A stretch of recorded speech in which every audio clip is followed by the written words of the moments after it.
Bienvenue à tous et à toutes sur notre tutoriel pour construire un tableau HTML, donc votre première page. Dans un premier temps, vous devez ouvrir votre éditeur NVU, comme ceci. Si vous ne l'avez pas encore, il s'agira de le télécharger sur un site, par exemple comme 01 Netinfo. Avant de commencer le tuto, je vais adapter la fenêtre à la largeur du screen de capture.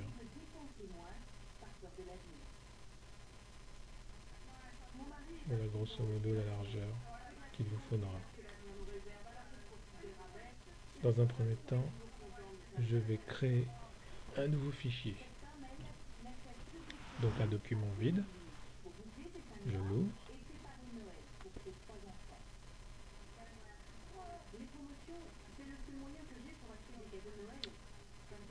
Donc ce que l'on veut faire, c'est un tableau. Vous allez donc insérer de cette manière le tableau. Le principe de base, vous sélectionnez 3 en largeur, 3 en hauteur. Une fois que vous avez fait ça, vous allez sélectionner une cellule et vous allez dans la source du code. Ce code est assez important, mais ne vous affolez pas, il va s'agir simplement d'aligner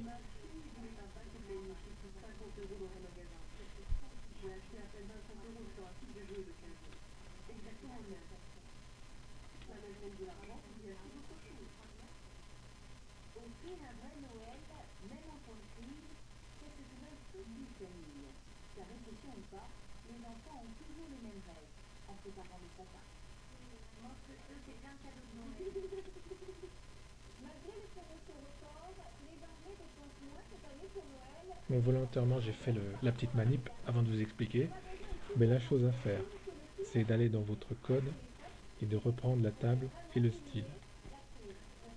Ce que j'ai fait, c'est que je vais demander d'aligner la table ici en remettant Center juste après le texte aligne. J'ai pris une largeur qui correspond à width. J'ai mis 85%. Mais on pourrait imaginer que là, on demande une largeur fixe, ce qui est mieux dans tous les cas de figure.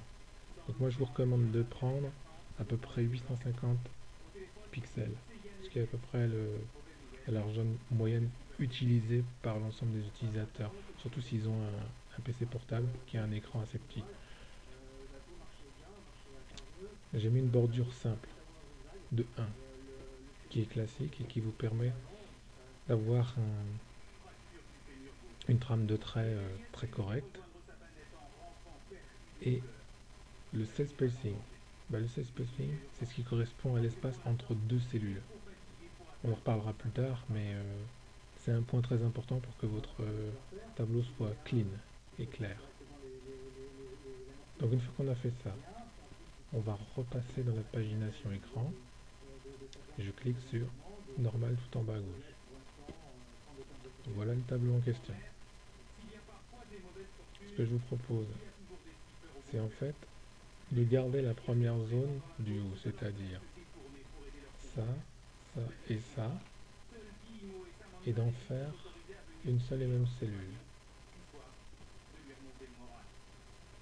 On va cliquer sur fusionner. Dans un deuxième temps, je vous propose de modifier la largeur de cette première colonne. Donc je clique là, sur cette colonne.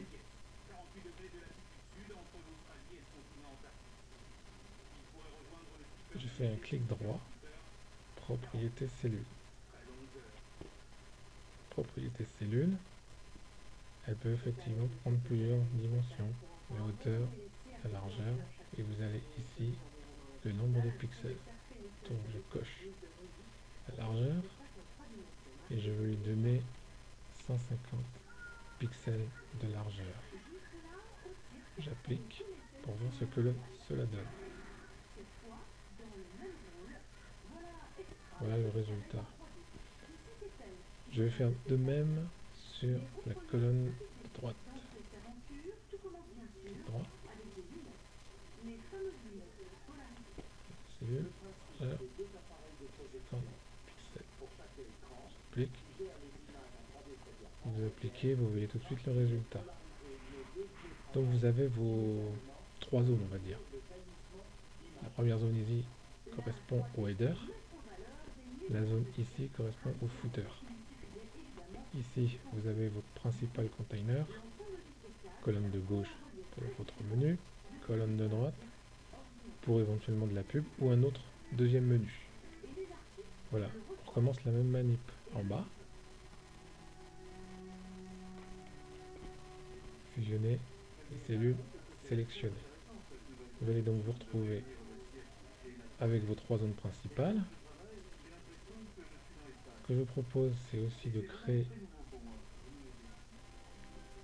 une zone avec un nouveau tableau cette fois-ci. Et ce tableau sera un simple tableau avec une seule zone. Et je vous propose de l'agrandir pour pouvoir mettre votre contenu à la bonne dimension. Vous obtenez ainsi votre premier squelette. C'est ce qui permettra de faire à la fois votre page d'accueil et les pages suivantes avec un template.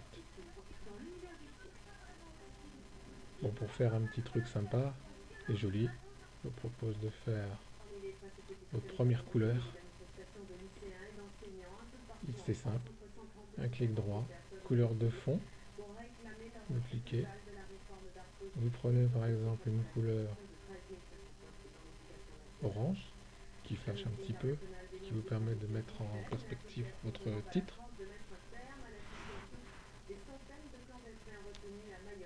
Je décide de mettre le titre de mon site web. Je l'enrichis avec du bold. J'agrandis le titre, histoire d'être plus visible et mieux référencé.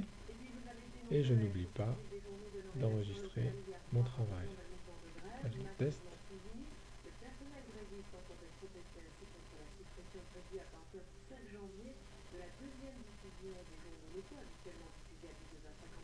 Voilà qui est fait.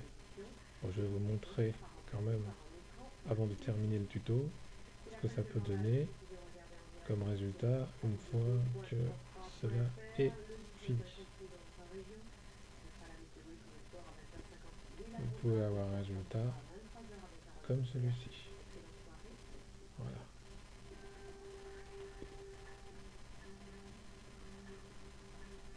Je vous remercie tous et toutes de m'avoir suivi pour ce tuto et je vous donne rendez-vous pour le prochain dès que possible.